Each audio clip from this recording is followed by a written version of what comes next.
Hello everyone, मैं दीपक sir DLC education अड्डा में आप सभी का स्वागत करता हूं और आज डिस्कस करने वाला हूं proprietary ratio.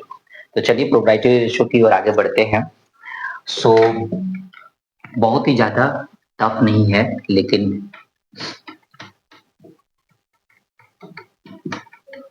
Proprietary ratio calculate करना है हमें, तो थोड़ा सा प्रोप्राइटरी रेशियो के बारे में पहले जान लेते हैं। प्रोप्राइटरी रेशियो इसलिए कैलकुलेट किया जाता है क्योंकि इससे ये पता चलता है कि किसी भी फर्म के पास में जो एसेट्स हैं, किसी भी फर्म के पास में जो टोटल एसेट्स है, वो ऑनर के द्वारा कितना फाइनेंस किया गया है। ओके, जैसे किसी भी ऑर्गेनाइजेशन का यदि हम बैलेंस शीट देखते हैं और उसका जो टोटल एसेट्स होता है, वो टोटल एसेट्स किसके द्वारा फाइनेंस किया गया है, क्योंकि हम लोगों को बेसिकली पता होता है कि जो एसेट्स होता है ना, टोटल एसेट्स वो एक्चुअली कैपिटल के बराबर होता है। अकाउंटिंग इक्वेशन से हम लोग को पता होता है total assets means total capital. So total assets का मतलब टोटल कैपिटल है। तो प्रोप्राइटरी रेशियो हमें ये शो करता है कि जो टोटल एसेट्स है वो ऑनर के द्वारा कितना फाइनेंस किया गया है। ठीक है ना, ऑनर के द्वारा कितना फाइनेंस किया गया। यदि एसेट्स का मैक्सिमम पोर्शन यदि ऑनर के द्वारा फाइनेंस किया गया है, तो आप कह सकते हैं कि उसके पास में स्ट्रेंथ क्या है, ज्यादा है, कैपेसिटी ज्यादा है।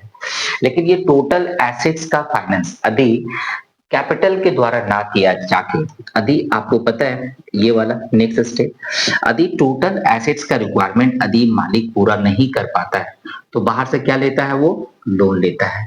यानी कि इस टोटल एसेट्स को फाइनेंस किसके द्वारा किया गया है, कैपिटल के द्वारा फाइनेंस किया गया है और बाहर से लोन लेके किया गया है। तो लोन कितना लिया गया है, लोन यदि ज्यादा लिया गया है ना, तो फर्म के लिए वो अच्छा नहीं माना जाता है। लोन यदि कम है तो फर्म के लिए ठीक है। तो एक चीज और है कि आखिर ये कैलकुलेट क्यों किया जाता है। देखो, मनी को सिक्योर करना बहुत इंपॉर्टेंट होता है। तो जितने भी ऑर्गेनाइजेशंस होते हैं, जो किसी भी फर्म को जब लोन देता है, तो वो अपना कैपिटल का सिक्योरिटी चाहता है, यानी सेफ्टी ऑफ कैपिटल वो चाहता है।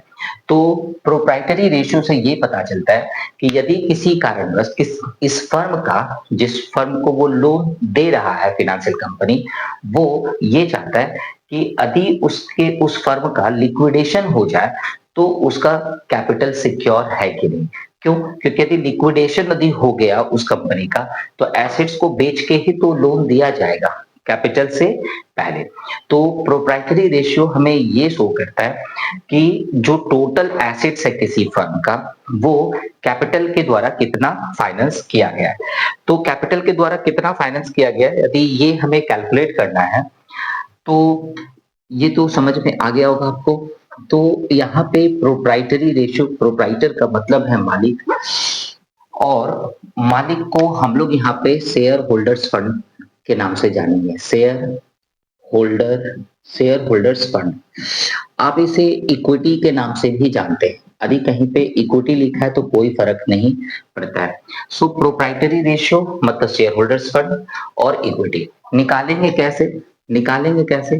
तो करने वाले क्या है कि प्रोप्राइटर्स का फंड जो है, प्रोप्राइटर्स का फंड कितना है, तो प्रोप्राइटर्स का फंड कितना लगा हुआ है, तो हम लिख लेंगे share holders.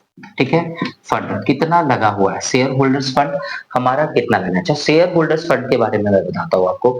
Share holders fund कहते हैं किसको है, तो किसी भी कंपनी में, किसी भी फर्म में या किसी भी दूसरी ऑर्गेनाइजेशन का, क्योंकि प्रोप्राइटरी रेशियो केवल कंपनी का नहीं, किसी और का भी निकाला जा सकता है, इवेल्युएट किसी और का भी किया जा सकता है। तो शेयर होल्डर फंड जब कहते हैं तो वो कंपनी ही होगा ना, क्योंकि शेयर किस में होता है, केवल कंपनी में होता है, और किसी दूसरी ऑर्गेनाइजेशन में कैपिटल होता है। तो शेयर होल्डर्स फंड में आता है equity share, preference share, reserve and surplus, plus यदि किसी प्रकार का अनडिस्ट्रीब्यूटेड प्रॉफिट है तो वो ले लेंगे, और सरप्लस ले लेंगे। तो ये 5 आइटम यदि आप अपने दिमाग में बैठा लेते हैं, कौन से 5 आइटम है वो भी मैं आपको बता देता हूँ। शेयर होल्डर्स फंड में पहला आप इक्विटी शेयर को ले लीजिए, जो आपको बहुत इंपॉर्टेंट है। इक्विटी शेयर कैपिटल कितना है वो ले लीजिए। दूसरा प्रेफरेंस शेयर कितना है वो ले लीजिए, प्रेफरेंस शेयर कितना है ये ले लीजिए। और तीसरा है आपका reserve and surplus, reserve and surplus ले लीजिए।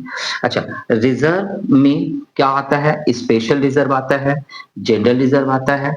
सरप्लस में क्या आता है? तो सरप्लस में आता है नेट प्रॉफिट, नेट प्रॉफिट, या तो यहाँ पे नेट लॉस भी हो सकता है ना? क्योंकि जो सरप्लस है की जगह पे डेफिसिट भी तो हो सकता है, रिजर्व एंड सरप्लस। तो रिजर्व में स्पेशल रिजर्व है, जनरल रिजर्व है। पिछले साल में आपने यदि सरप्लस को किसी जगह पे अपने लिए सेट करके रखा है, सपोज अनडिस्ट्रीब्यूटेड प्रॉफिट है जो किसी और नाम से है, लेकिन आपको पता चल गया कि ये प्रॉफिट ही है, लेकिन अभी तक उसको डिस्ट्रीब्यूट नहीं किया गया, उसको अलग तरीके से रखा गया है। तो अनडिस्ट्रीब्यूटेड प्रॉफिट यदि आपको दिख रहा है किसी भी तरीके से, तो आप ये ले लेंगे। यानी देखिए 1 2 3 4 रिजर्व और पांचवा आइटम ये है सरप्लस। ये 5 आइटम यदि आपने दिमाग में रख लिया तो शेयर होल्डर फंड आपको कैलकुलेट करने में कोई दिक्कत नहीं है। अब दूसरा चीज है कि प्रोप्राइटर रेशियो के लिए हमको चाहिए क्या? प्रोप्राइटर रेशियो के लिए हमको चाहिए share holders fund divided by total assets. ठीक है, टोटल एसेट्स। ठीक है, शेयर होल्डर फंड में डिवाइड दे देना है टोटल एसेट से, शेयर होल्डर फंड में डिवाइड दे देना है टोटल एसेट से। तो आप शेयर होल्डर फंड में टोटल एसेट से डिवाइड दे देते तो आपका प्रोप्राइटरी रेशियो निकल जाता है। ये भी नंबर ऑफ टाइम्स में आप लिखते हैं, है ना? जितना भी आएगा तो इतना टाइम्स आप उसकी कैपेसिटी बताते हैं। मतलब मैं फिर से कहता हूँ, प्रोप्राइटरी रेशियो मैंने क्या बोला था कि प्रोप्राइटरी रेशियो हमें ये शो करता है कि प्रोप्राइटर मतलब मालिक, मालिक का कितना कैपिटल से टोटल एसेट्स को फाइनेंस किया गया है ना? जितना ज्यादा हाई होगा प्रोप्राइटरी रेशियो उतना ही बेटर होगा। लेकिन एक चीज यहाँ पे सोचने की बात है, यदि सपोज मैक्सिमम कैपिटल यदि ये बहुत ज्यादा हाई हो गया, है ना? मान के चलो प्रोप्राइटरी रेशियो बहुत ज्यादा है, तो आप मिस मैनेजमेंट ऑफ फंड भी कह सकते हैं, मिस मैनेजमेंट ऑफ फंड भी कह सकते हैं। मान के चलो लोन भी है, प्रोप्राइटरी रेशियो हाई भी है, लोन भी है, प्रोप्राइटरी रेशियो हाई भी है। इसका मतलब है कि टोटल कैपिटल का मिस मैनेजमेंट हुआ है, सही से मैनेजमेंट नहीं हुआ, तो ये नेगेटिव दर्शाता है। दूसरी तरफ में यदि प्रोप्राइटरी रेशियो लो हो गया, तो लो हो गया इसका मतलब कि लेंडर जो है ना एट रिस्क पे है, लिक्विडेशन के समय में उसको उसका कैपिटल लॉस हो सकता है ना? किसी भी ऑर्गेनाइजेशन में यदि किसी ने लोन दे के रखा है और उसके पास लिक्विडिटी नहीं है, मतलब लिक्विड एसेट्स नहीं है उसके पास में, यदि वो मार्केट में बेचेगा और बेच के जो पैसा आएगा उससे अपने लेंडर को पैसा नहीं दे पाएगा, तो पैसा क्या हो जाएगा? डूब जाएगा।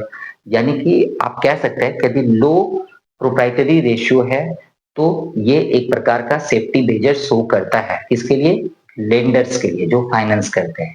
ठीक है, तो ये था छोटा सा एक डिस्कशन जो कि प्रोप्राइटरी रेशियो से था। मिलते हैं नए वीडियो में प्रैक्टिकल प्रॉब्लम लेके। ओके, तो छोटा सा रिक्वेस्ट है, यदि आपको ये डिस्कशन अच्छा लगा तो प्लीज लाइक एंड शेयर कर दीजिए अपने दोस्तों में, और चैनल पर नए हैं तो प्लीज सब्सक्राइब कर लीजिए। Thank you, good bye.